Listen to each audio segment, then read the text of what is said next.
Mary Trump joins the MeidasTouch Podcast today to discuss the authentic draft Supreme Court decision to overturn Roe v. Wade.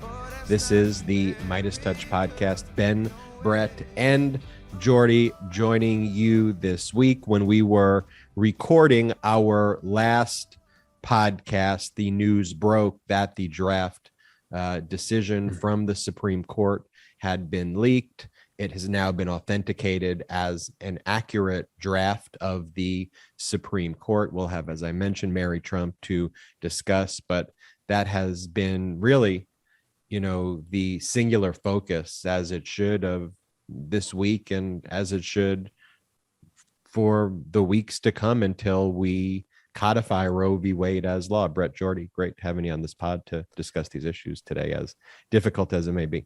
Man, it's great. It's great to be here. It's been a really tough week. Obviously, that news was seismic in its impact and really just rocked the country. And it happened, like you said, while we were recording the last episode, so we weren't able to discuss it on the previous episode. But I'm really excited to dig in now.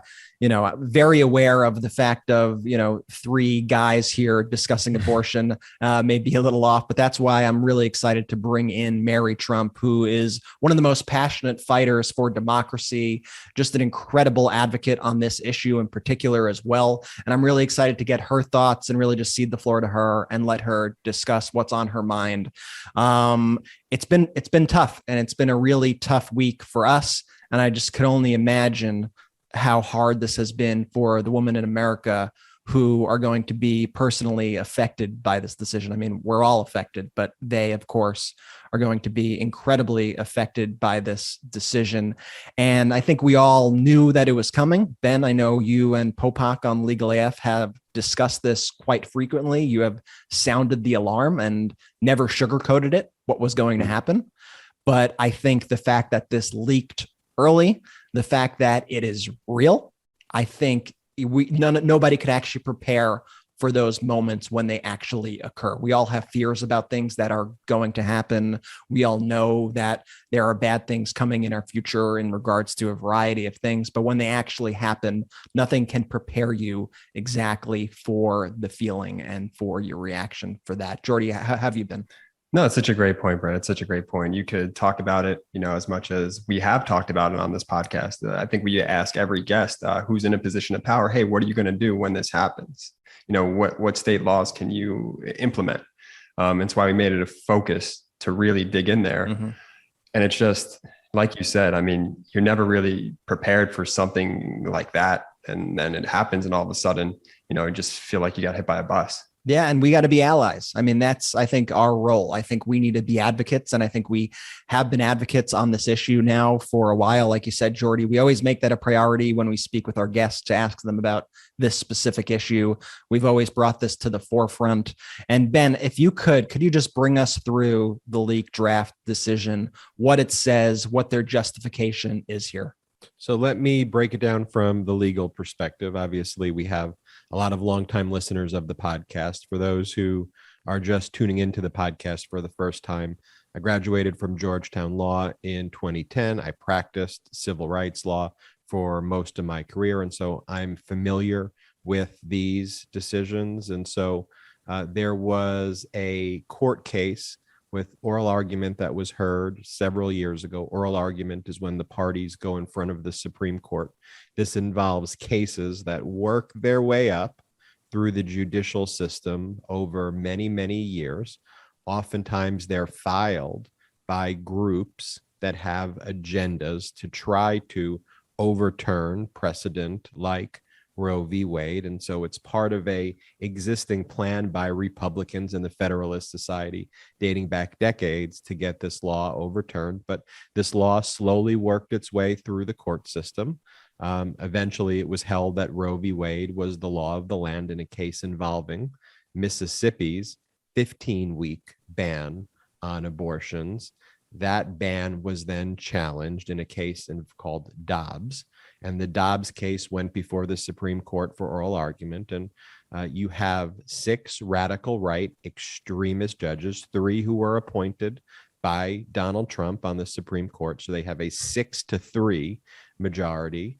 The Chief Justice Roberts is someone who people think is a little more moderate, if you want to say that, although he's horrible on a lot of issues, including, or most issues, including voting rights, where he's completely gutted voting rights to allow the types of legislation that's getting passed to ban abortions. But, setting that aside, you have a 6-3 court. And so this court accepted in what's called certiorari, the ability to hear a case. So people said, why is the Supreme Court hearing a case on a well-established law, Roe v. Wade, and a law that's seeking to overturn Roe v. Wade? And seeing the composition, lots of people were nervous. Then when the oral argument took place, what the judges were saying was that Roe v. Wade was bad law.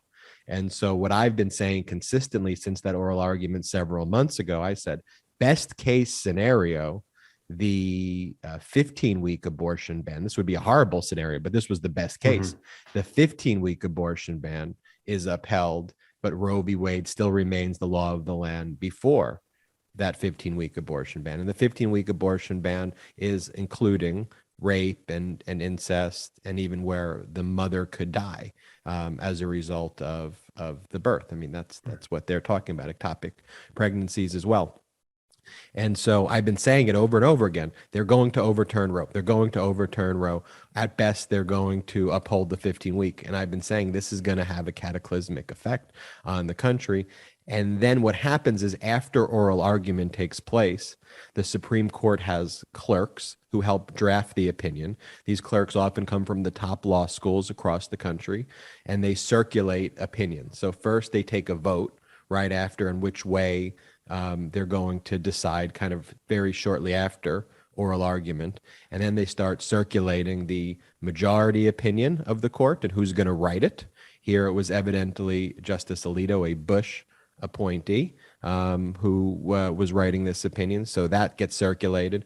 And then you have concurring opinions and you have dissenting opinions that circulate.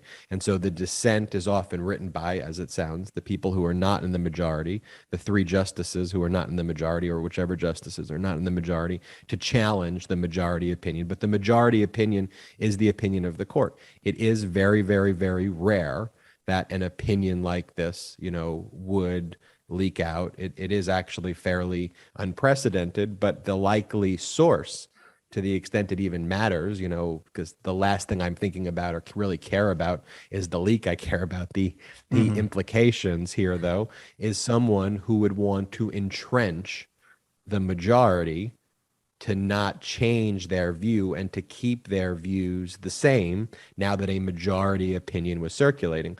If someone wanted to leak that the Supreme Court was going to overturn Roe v. Wade to try to stop them from doing it, you would do that right. I mean, if you were going to do it right after the majority vote is taken to try to persuade their minds, not after the actual opinion is circulated, where the justices are actually written and on record what they believe in. So that's why it actually leads me to believe it's someone from the majority of the Supreme Court. And as we know, they do actually have members who support insurrection. So that's my legal breakdown for you.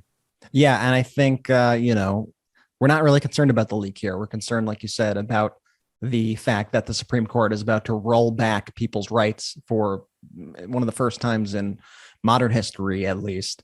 And I think a lot of these people on the right will have eggs on their face. And I hope that they keep this impeach them, fire them energy, if it does, in fact, turn out to be somebody on the right who leaked it.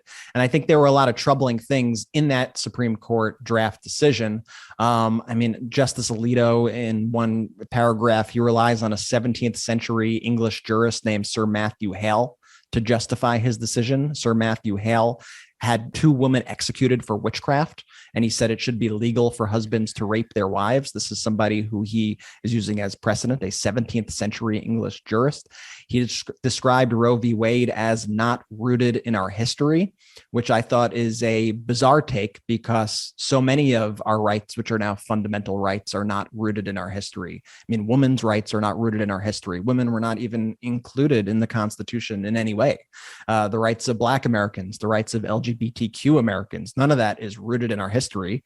Our goal should never be to try to have our current laws reflect history. Our goal should be to remedy history and to try to make it a better America going forward. And I read a great article this morning in the New Yorker, which I recommend everybody check out, which speaks to this effect and speaks to how flawed the arguments are in this draft document.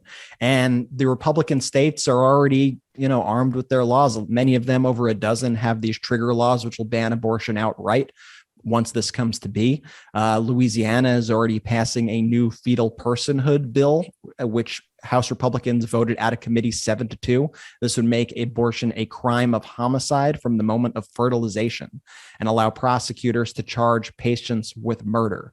So the reality is that this will criminalize women for existing, and it will turn them, and in a sick way, here's a realistic scenario of the quote unquote pro-life crew. A woman could have an abortion a week after she finds out she is pregnant. She could be charged with murder, and then she could be sentenced to death, the death penalty. That's the sick nature of Republicans. This has nothing to do with being pro-baby. If you were pro-baby and pro-child, you would be pouring money into maternity care. You would allow women to choose. You would support universal pre-K. You would support child tax credits. You would be doing things to actually help children and help mothers and help parents. That's what you would do if you actually cared about life. But these people do not care about life.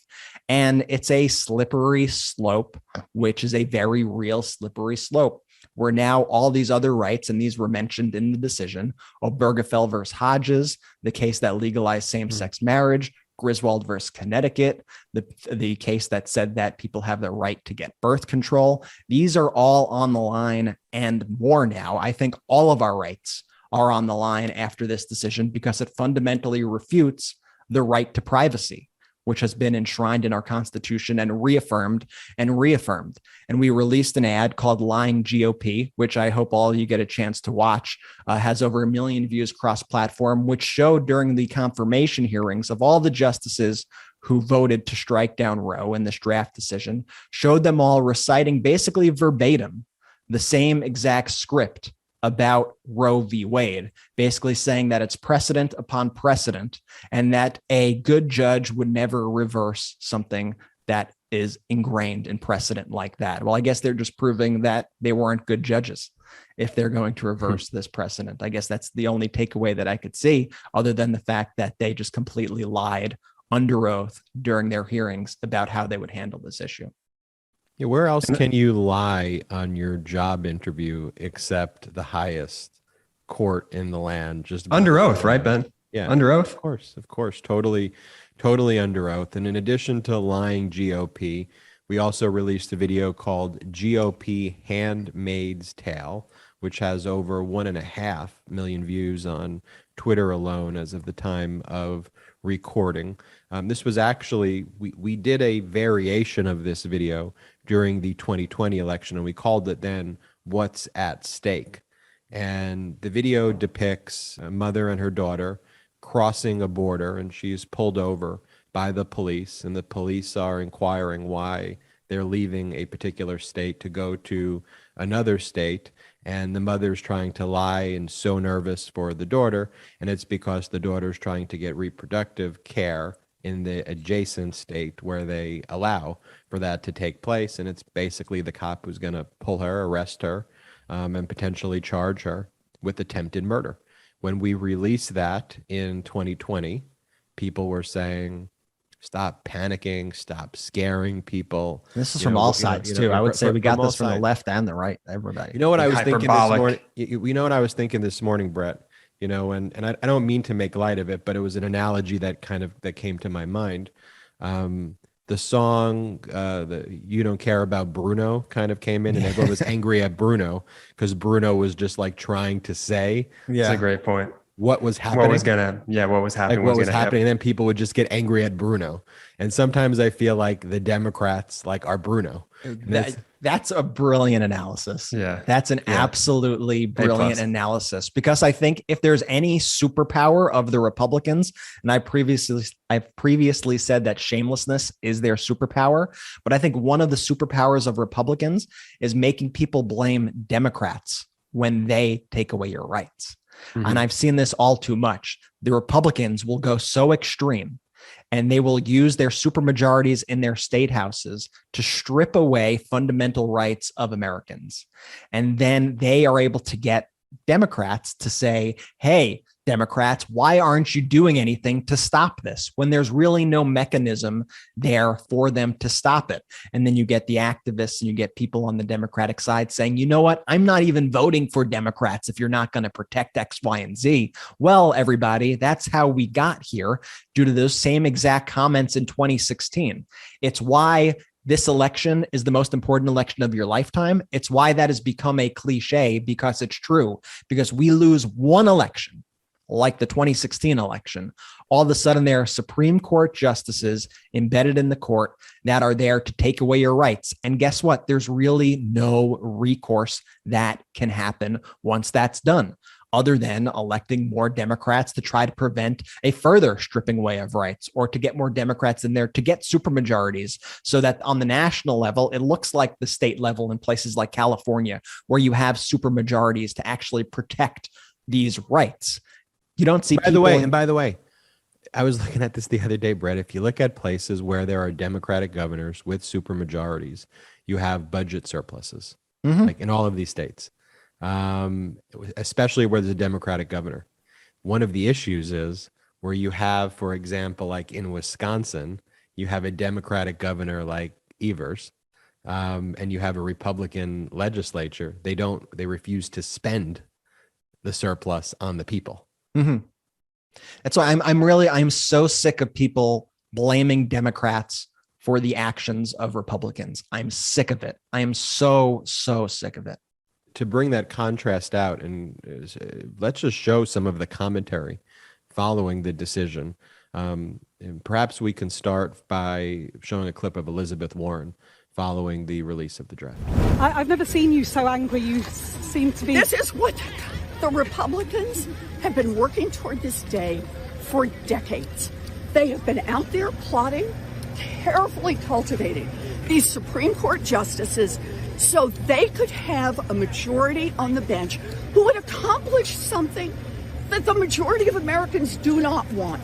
69% of people across this country, red states and blue states, old people and young people, want Roe versus Wade to maintain as the law of the land. We need to do that.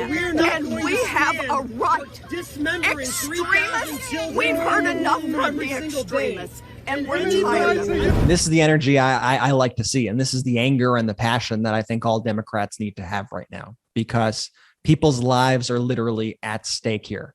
And so it's good to see a fighter like Elizabeth Warren out there fighting for our rights and showing how dangerous this truly is. I think also let's show Vice President Harris, because I think she had some great words on this issue. Let's hear from her. Well, we say, how dare they? How dare they tell a woman what she can do and cannot do with her own body? How dare they?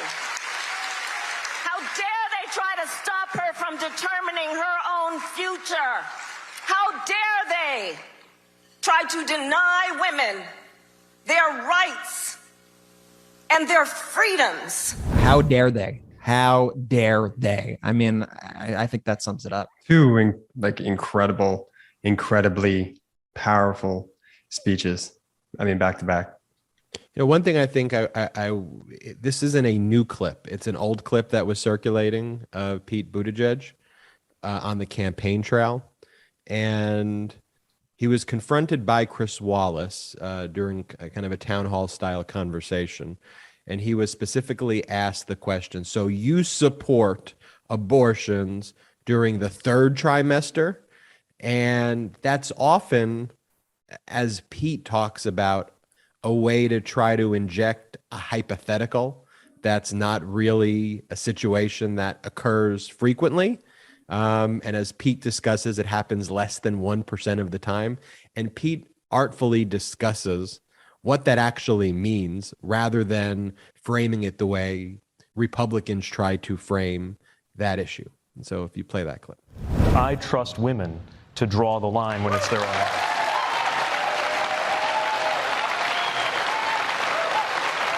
So just to be clear, you're saying that you would be okay with a woman well into the third trimester deciding to abort her pregnancy? Look, these hypotheticals are usually set up in order to provoke a strong emotional... in fairness, sir, all right, so it's not hypothetical. There's 6,000 women a year who get abortions in the third trimester. That's right, representing less than 1% of cases. I know, but 6,000 pregnancies. Let's take ourselves in... Yeah. So let's put ourselves in the shoes of a woman in that situation. If it's that late in your pregnancy, that means almost by definition, you've been expecting to carry it to term. We're talking about women who have perhaps chosen a name, women who have purchased a crib, families that then get the most devastating medical news of their lifetime, something about the health or the life of the mother that forces them to make an impossible, unthinkable choice. And the bottom line is, as horrible as that choice is, that woman, that family may seek spiritual guidance, they may seek medical guidance, but that decision's not going to be made any better, medically or morally, because the government is dictating how that decision should be made. I mean, and that right there is why I think Pete Buttigieg is one of the best messengers this party has. The fact that he could go on Fox News of all places and deliver that message and have it resonate in that way. And I think everybody needs to take notes from the way that Pete Buttigieg speaks about this issue. I think that is the exact way that you speak about these things. And everybody needs to remember something like 70%, give or take, of Americans support Roe v. Wade. They support women having the right to choose. So I think it is absolutely out of line of Republicans to do this. It is radical, and we need to continue to express how dangerous these are, because the people who are going to be affected by this are going to be our mothers, our sisters, our daughters, the people you know. And there are so many people in your lives, by the way, who have had to get abortion care that you don't even know about. This affects more people than you think. And they are coming for contraception next. They are coming for same-sex marriage next. And they're not even hiding it. I mean, you have Ben Shapiro. I don't even know if we have to play the clip, but he already said on his show yesterday or 2 days ago, he said, guess what? I think that Bergefell versus Hodges, that should go too. That was a bad decision. That was bad law. That should go. That should be up to the states. That's the entire kind of mindset of these Republicans, that all the progress that we've made going back to civil rights and beyond, that all that progress was a mistake and that it needs to be corrected. And that's what we are up against. And that's why it is so important that we continue to vote and we don't take any election for granted at the local level, at the state level, at the federal level. We need to get out to the polls every single time, because we see the consequences of what happens if we slip up even just once. You know, and the talking points again from the Republicans, again, I don't even want to play the clip because his voice just will make me probably vomit. He is one of the most annoying people. Right. It's you're talking about Don Jr. now? Yeah, we're definitely talking about Don Jr. right now. And it's Don Jr. I don't even want to play the clip because just thinking about Don Jr. kind of makes me want to vomit. But it's a clip of Don Jr. speaking at like 1,000 words a second, saying stuff like, can you believe that the leak? Oh my God, this leak is the greatest, the worst travesty in the history of the United States Constitution is the leak. And he just sounds like an absurd, it sounds like a bad impression of his father on coke. Also sounds like a bad impression of Don Jr. I mean, the guy is literally, he's got one of the most annoying sort of tenors, if you would, of how he delivers. That's their position, that the leak of the draft opinion is a biggest travesty on the privacy rights of the United States Supreme Court, not the United States Supreme Court overturning the fundamental privacy rights of women. And we're going to bring in Mary Trump now to talk about the decision, her views on it, where we go from here. And before we do that, we'll take a brief moment to hear from our sponsors. Hey, What's holding you back from the ultimate gaming experience? Is it the hundreds of dollars it costs you to set up, or are you the busy, on-the-go type with only minutes to spare? Level up your game with Backbone, the universal gaming essential that lets you instantly play hundreds of console games on your iPhone. No console required. Backbone is the newest game-changing essential that transforms your iPhone into a handheld console so you can play anywhere, anytime. Simply plug in your iPhone to the Backbone and enjoy console quality controls with responsive buttons and triggers, clickable analog sticks, and more as you play Xbox, PlayStation, PC, and App Store games. Now, what I love about Backbone, it lets you explore the thousands of worlds from Spider-Man to Madden and Grand Theft Auto. This thing is an absolute blast. If you don't own a console, no problem. Stream hundreds of games like FIFA, Halo, Minecraft, and more through cloud gaming services like Xbox Game Pass, NVIDIA GeForce Now, and Google Stadia. And even if you already have a PlayStation, Xbox, or PC, play games you own with Remote Play or the Stream Link app. Experience for yourself what TechCrunch calls the closest we've ever seen to a portable Xbox. So look, this is what you have to do.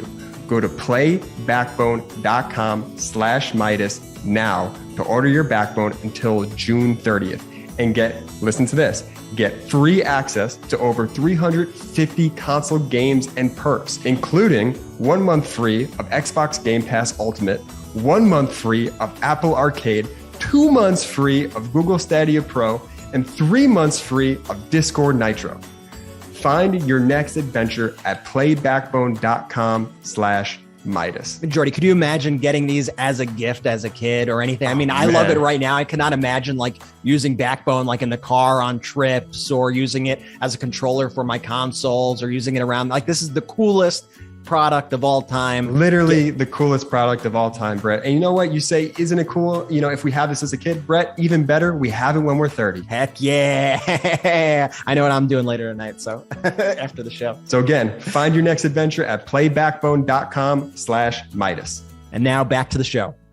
Welcome back to the MeidasTouch Podcast. We are joined by Mary Trump, friend of the pod, host of the Mary Trump Show, which is also live on YouTube, and Mary Trump, who of course we know is a warrior for democracy, who just needs no introduction. Mary Trump, welcome to the podcast. Thanks, guys. I really appreciate your having me on today.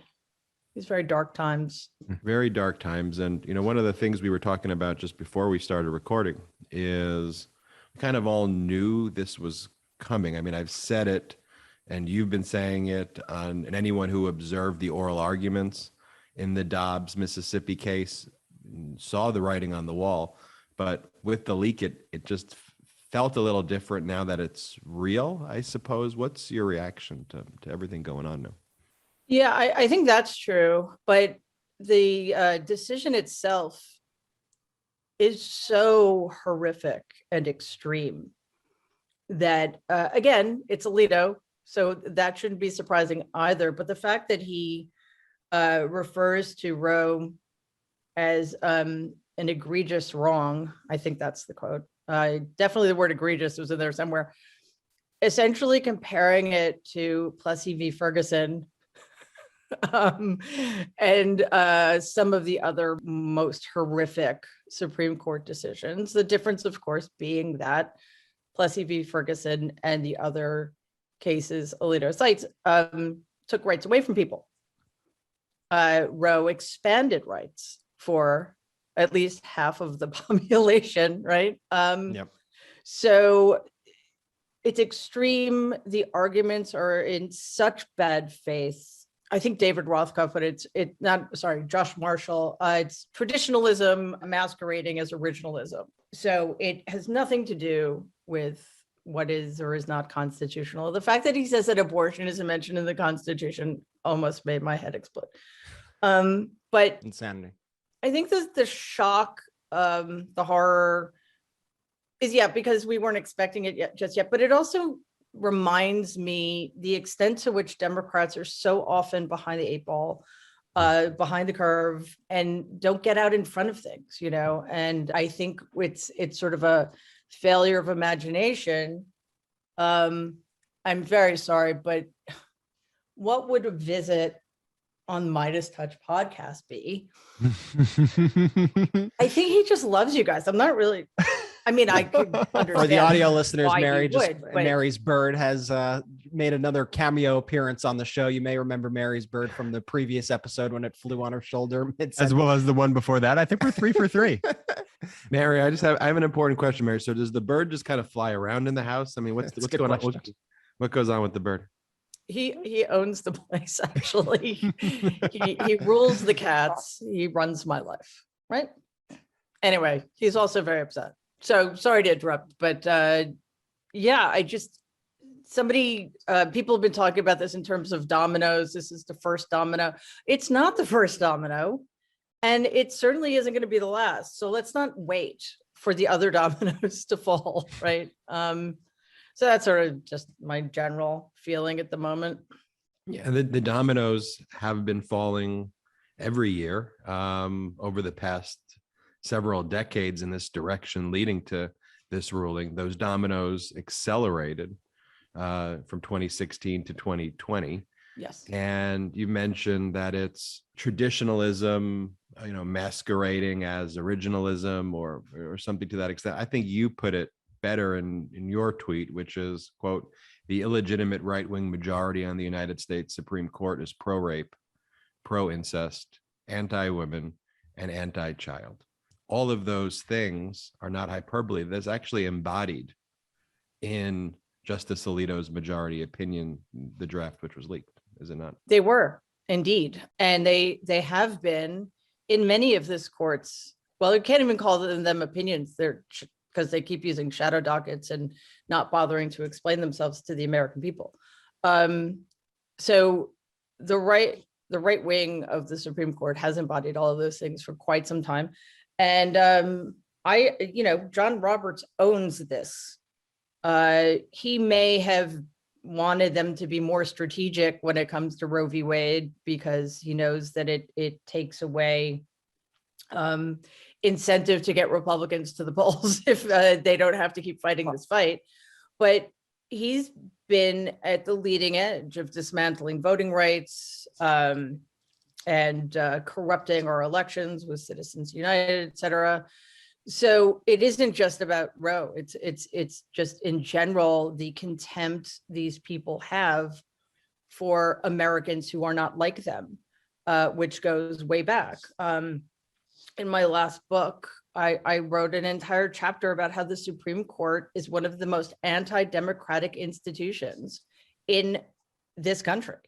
And they just keep proving the point.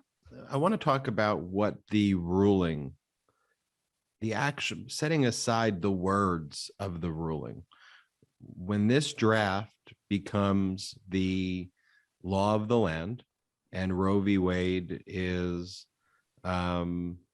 overruled, what are we going to see around the country? Chaos, that's for sure. And it's going to depend on the states. We are now in a situation in which a governor can decide whether or not women, pregnant people in their state have the right to bodily autonomy, have the right to privacy. We have states that have what are called zombie laws. They're pre-Roe extreme anti-choice laws that went dormant after Roe, but were never taken off the books. Those will kick in immediately.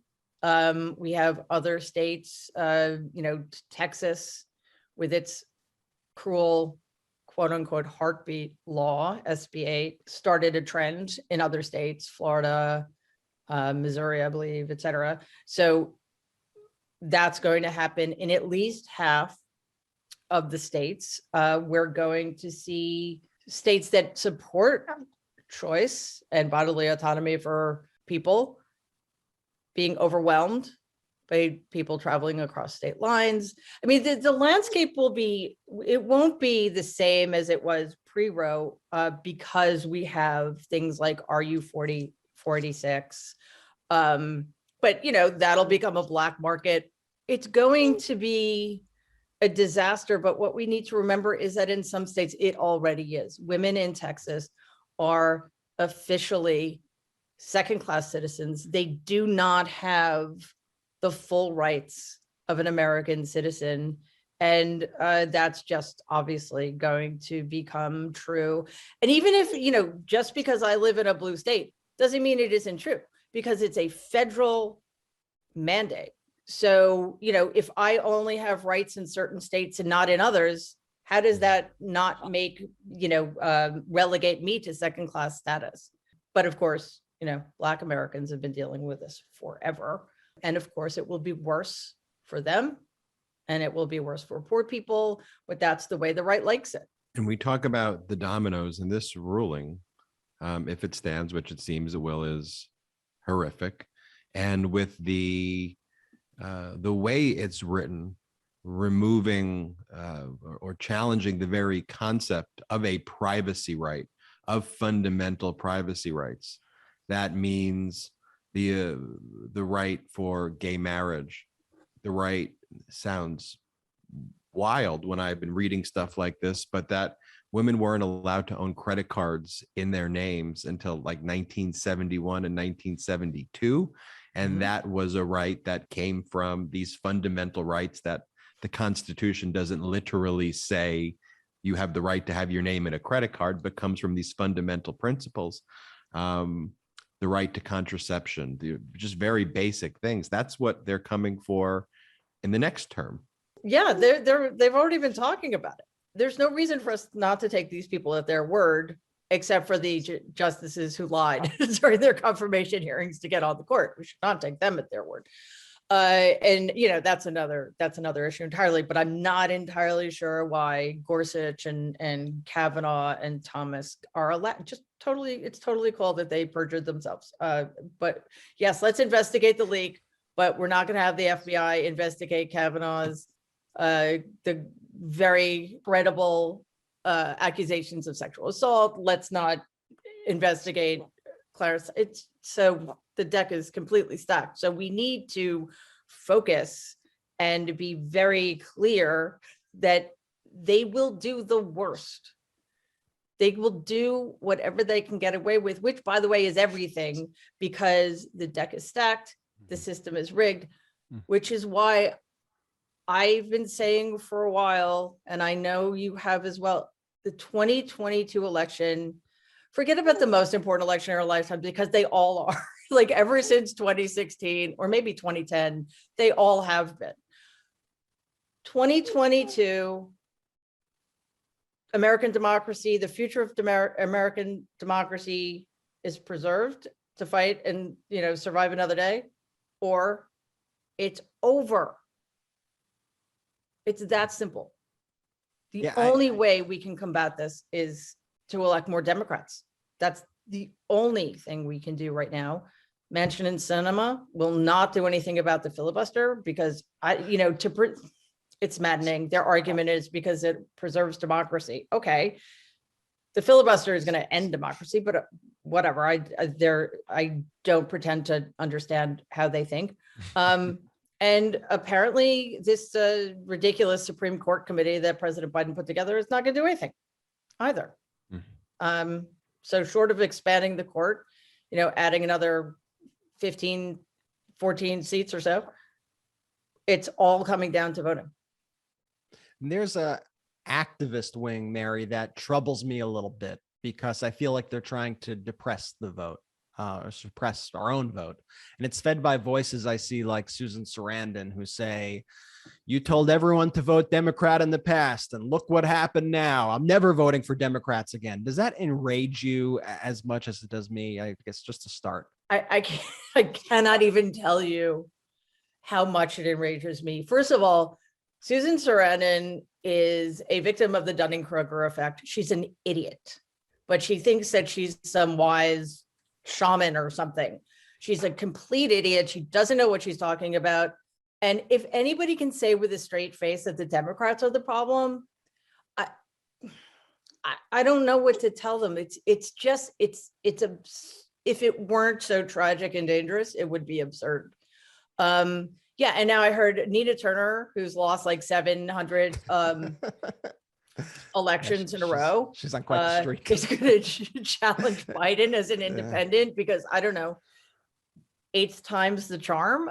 Like how many times you have to lose, and just the arrogance of these fucking people that they think that they know so much when, again, Nita Turner can't win an election if her life depended on it. And Susan Sarandon has never been right about anything. Like she was pretty decent in a couple of movies a few decades ago, but politically, she's a moron and a dangerous one.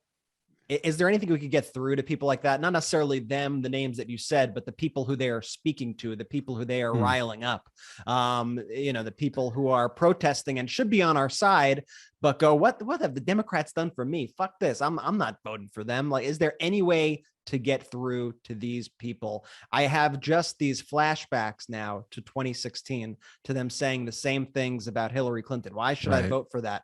And obviously that decision directly led to where we are today. It started with Al Gore and Ralph Nader. That's so where so true. Al Gore he did win that election. He would have won comfortably if the Susan Sarandons of the world hadn't decided to split the Democratic vote with a vanity candidate like Ralph Nader. So, these people have no credibility. I think it depends. There are certain, I call them the dude bros on the left that are unreachable. So I kind of not in terms of, the things they advocate, but in terms of their cult-like devotion to the impossible. They're like the parts of the Republican base. There's literally nothing you can say to these people, so let's not waste our time. But I think there is more room to convince some of them, and we need to keep it very simple. You guys were on my strategy session episode a few weeks ago. Thank you for having us, by the way. That was fantastic. Absolute blast. You'll have to come back because I added a new segment at the end. It just kind of came to me spontaneously, which basically put my guests in a very awkward position. But I was like, you know what? We all, at the end of the show, everybody needs to come up with a bumper sticker. And I think that's how, so my one, it's democracy or fascism 2022. The one I came up with last night is forced birth versus freedom. You choose or not, so if we can just make it as simple as possible, a vote for Republicans is a vote for fascism. Like, what more does one need to say? A vote for Democrats is a vote for democracy. And if they don't, if that's not convincing to them, then I just hope they all stay home. Because I see people saying, they're sick of the Democrats, they're going to vote for Donald. I mean, as if that's a reasonable alternative. It's completely wild. And all you have to do is look at the states too that are run by Democrats, right? I mean, look at Michigan, look at the statement that Dana Nessel made in Michigan saying that she wasn't going to enforce that 1931 abortion ban law. Like, that is what happens when you have Democrats in charge. You have people who are protecting your rights. And the fact is, our balance of power on a national scale just isn't there in that way. I personally, looking at it all, I don't know what more Democrats could possibly be doing to prevent these draconian laws because of the way our system is set up. I just don't know the answer. I was wondering if you do, because I feel like everybody out there wants to see Biden become some sort of benevolent dictator who could, with the stroke of a pen, tell everybody, you cannot do this, you cannot take away our rights. But that's not, the system is stacked against us. No pressure. I'll just come up with the answer. And after this, Mary, how do we solve world hunger? That I can answer. Tax Musk, Zuckerberg, and Bezos at the 90% tax rate that existed under the Eisenhower administration, where it had a strong, thriving middle class, and don't let them buy Twitter. There we go. There you go. I think if I had $46 billion, I'd want to feed children, but it sounds like a better use of money than buying a social media app that doesn't make money. But I guess if people on Twitter stop being mean to me, it might be worth it. But anyway, slightly off topic. So what is the answer? There isn't a simple one, because as you just said, the system is seriously broken. And if we look at this simply in the context of the Supreme Court, the numbers are like staggering and depressing.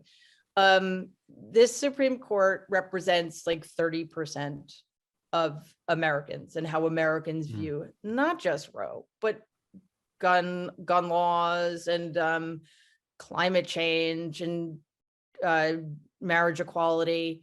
They are a completely, as I've said, an undemocratic institution in terms of representation. But the three of them were put in place by senators who represent 40 to 60 million fewer Americans than the Democrats who voted against these nominees. So there are no magic bullets in this scenario. There are things, though, that Biden can and should do, which will increase our chances, like getting rid of student debt, do it immediately.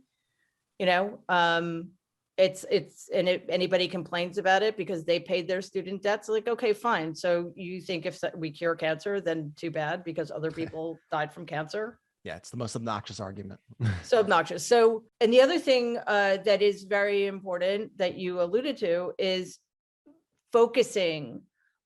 laser focusing on the elections in this country that have the most electoral significance this coming election. And that would be governor's races in Michigan, Pennsylvania, Georgia, Florida, Wisconsin, and Governor Evers in focusing Wisconsin. on attorneys general and secretaries of state races at the state level, because those will determine whether or not Democratic votes are counted and or Democratic victories are allowed. So if we can overcome those hurdles in November, then that sets us up in a much better way in 2024. However, in addition to all of those other things, we need to increase the seats in the Senate. My God, I can't think of anything more important because, well, yes, I can. But it's a long, depressing list. So let's just focus. At least maintain our lead in the House and increase. We need to make Manchin and Sinema irrelevant.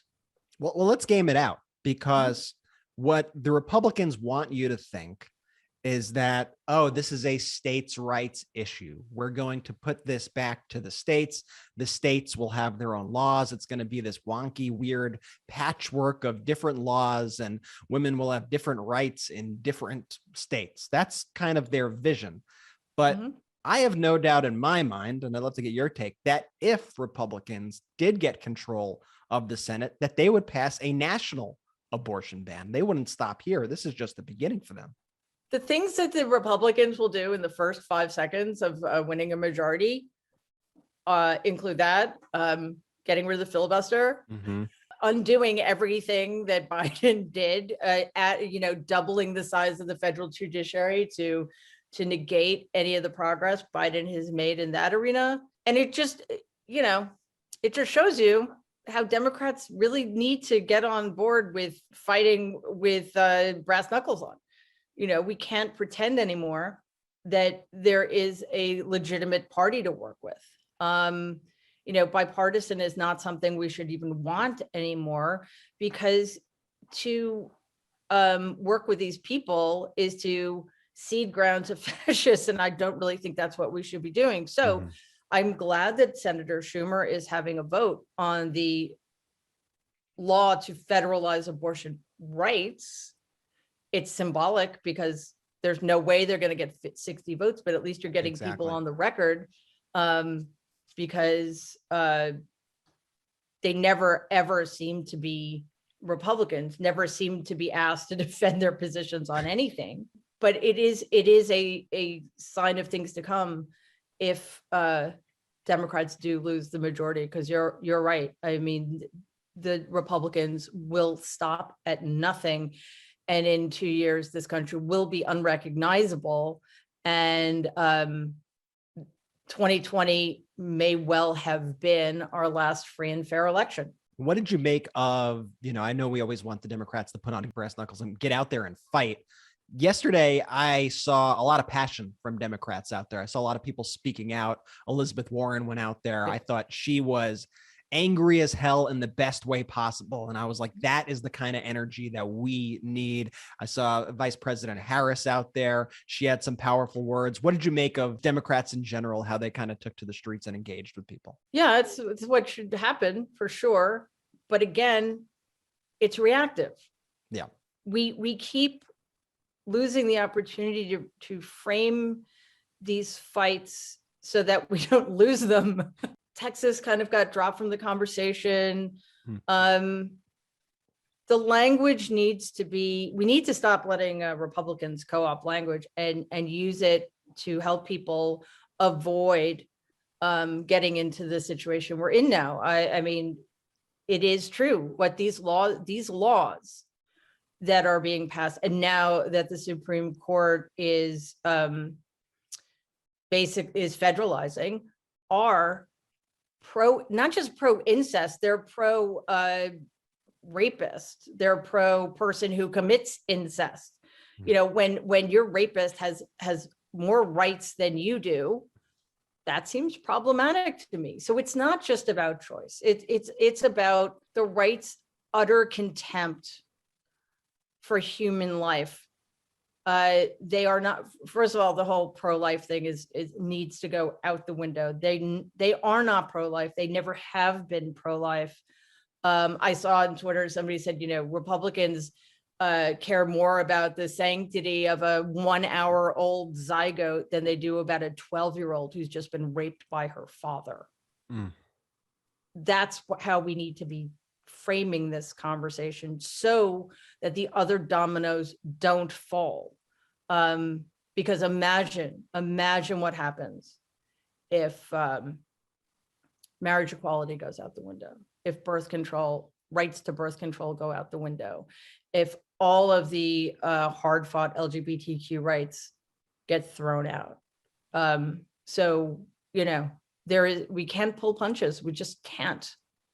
And Republicans have been on the offensive now for decades and decades and decades, which I think makes their reaction to this leak all the more strange, because you would think that they'd be throwing parties, they'd be celebrating, they'd be spiking the football, but instead they're diverting attention. They're focusing on the aspect of the leak and aren't even celebrating their win. I mean, this is a win for them psychologically. As a psychologist, Mary, they're playing the victim too, Brett. They're like, how could you leak this? We're the ones that. They're the victims. And we tweeted yesterday, sorry, Supreme Court and Republicans, you're not the victims.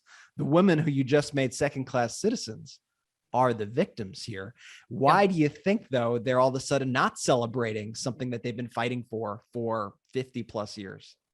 Yeah. And also, just as a quick aside, I don't really care about the Supreme Court's right to privacy because they don't seem to care about mine.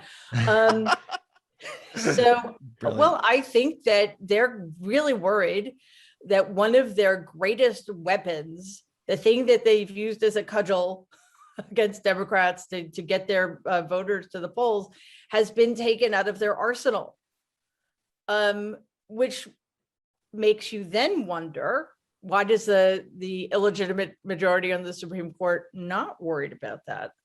I have to be completely honest. I'm a little surprised that the Republican party as a whole is worried about that, because they've been spending the last many years gaming the system so that they don't need a majority to win ever. And they haven't had one. I think they've won the popular vote like once in the last like 8 elections or something. Yeah. So they know they don't need a majority. They keep using extreme gerrymandering. They keep passing voter suppression laws, and they are now engaging at a national level in voter subversion. I mean, that's what pulling out of the debates is all about. That's what electing candidates for Secretary of State who claim that 2020 was stolen, and they're going to make sure that only Republicans ever win. That's what that's all about too. So I am a little surprised about the muted reaction. Maybe maybe they're not as confident as I thought they were. And maybe it means that those 5 despicable people on the Supreme Court are just true believers who don't care about electoral consequences. They just want to push their agenda on the rest of us because they're religious fanatics. And Mary, something that I've noticed over the last few days is when you have conversations like the one we're having now, when you have conversations with fellow Democrats, just very compassionate, very normal, well-tempered conversations. But when you go into that weird GOP echo chamber of the right, I mean, what we were hinting at before, they're obsessed about talking about the leak. The leak to them has become the bigger issue than Roe. I mean, it's absolutely insanity. Is this a way of them to deflect? Is this a way for them to hide from it? Why do you think they're making the leak the centerpiece of the story? It's definitely about deflecting, for sure. Mm-hmm. It's changing the subject entirely for them. And it's blaming. So the Supreme Court is becoming one of the least trusted institutions in America, rightly so. It's seen as being increasingly politicized. We have some of them going out to very partisan groups and talking about how non-political the Supreme Court is. So the legitimacy of the court has been in danger for some time now because of the court. By focusing on the leak and suggesting that it's some random clerk, which somebody did on Twitter. It's like targeted this one woman, oh geez. Yeah, based on nothing. And by the way, we've been the target of Twitter threads like that too, where people will accuse us of something that we have nothing to do with, and then because it is in a Twitter thread and has 16,000 likes, everybody assumes that it has to be true. It's insane, right? Which is why tweets like that always need to be reported. So the truth of the matter is, I honestly have no idea who leaked it. My guess is it was sanctioned by one of the justices. It makes more sense to me that it would be one of the justices in the majority. I don't see what the justices in the minority would gain from this at all. But focusing on the leak is a way to refocus our attention on why the Supreme Court is illegitimate, not because of the court, but because people are out to get it. I think that's partially what's happened there. Plus also, 5 people just decided that half of the country aren't fully realized human beings.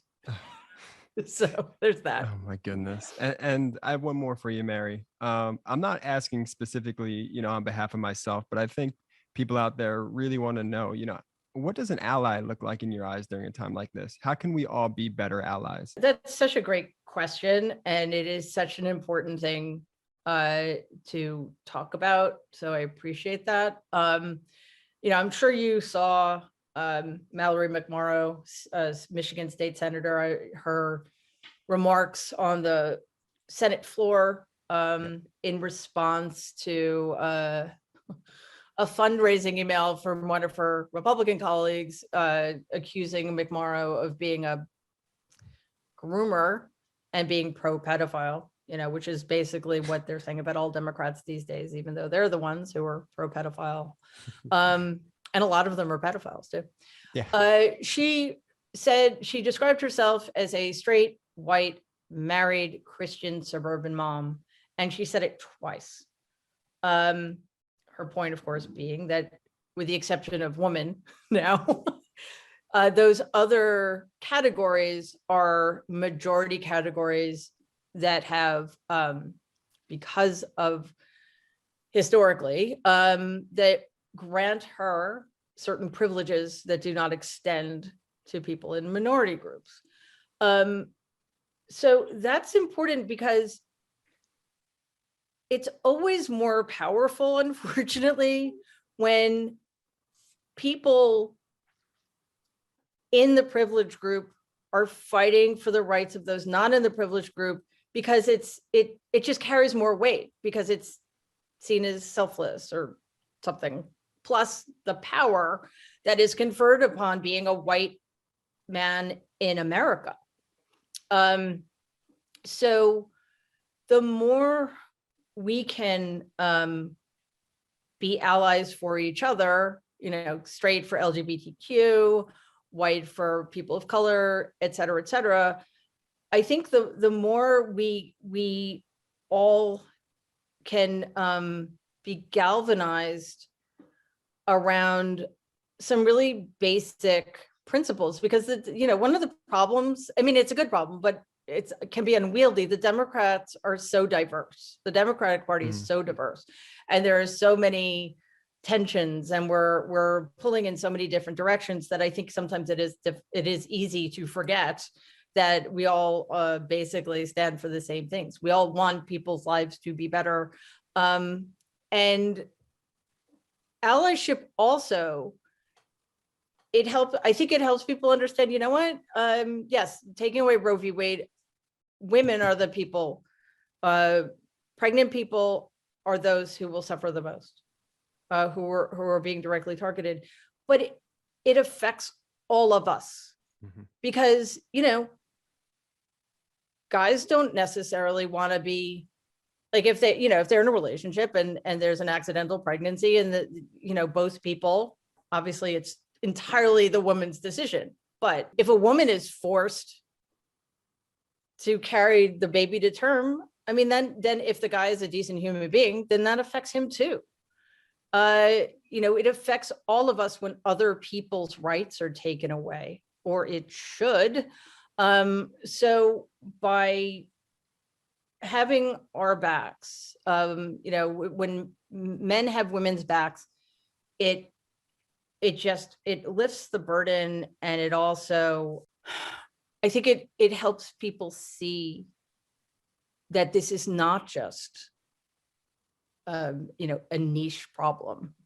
It's an enormous problem that requires the kind of response that unites all of us who care at all about the quality of other people's lives.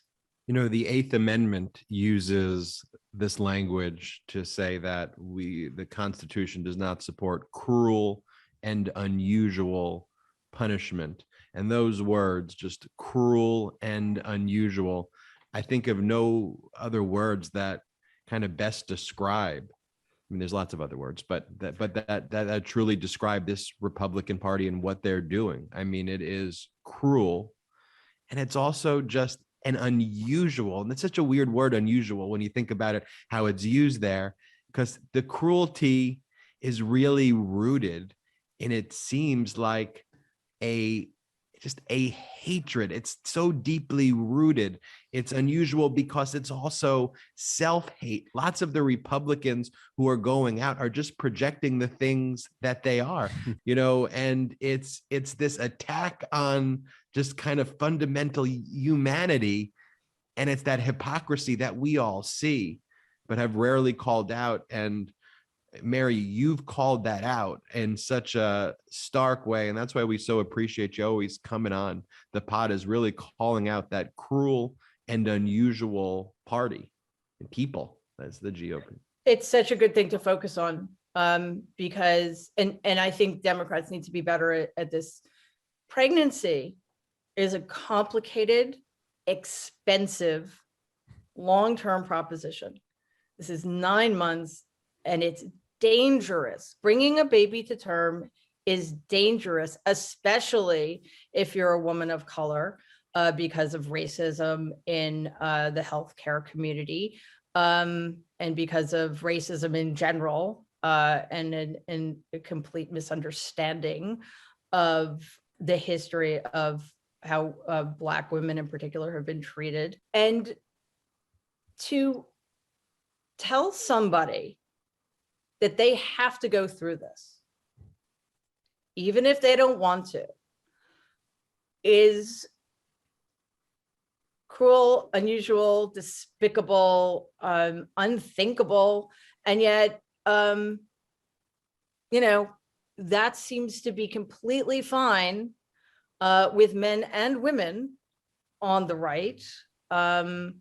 And I also think it's important to point out that for those people who are against abortion, Roe v. Wade doesn't have any effect on them, because they don't have to get an abortion if they don't want to, even if Roe v. Wade remains the law of the land, which it's not going to. The utter hypocrisy of it too, though, it's you can force a woman to go through this, even if she's been raped, even if the woman is a child who's been raped by a relative, and then pregnancy becomes infinitely more dangerous for young children. But how dare you tell me to wear a mask or get vaccinated? Are you fucking kidding me? It's, again, if it weren't so tragic and hideous, it would be, well, it is absurd, but it isn't funny. It's just mind-blowing, the selfishness of these people. And I think we need to focus more on the cruel and unusual aspect of all of this, because again, once the baby is born, they don't give a shit. So true. Trevor Noah said, and I thought it was so apt, he said all these years when the right wing was railing against the Taliban, it just turned out they were jealous. and that's actually what they wanted, and that's what it's done for. Mary Trump, thank you so much for being on this podcast. We always appreciate you. And I do want to say, while it's definitely a rough week for the nation, we do want to say happy birthday. It was your birthday this Mary. week, and I've always felt that you and I, as opposed to the other brothers, had like the strongest intellectual connection.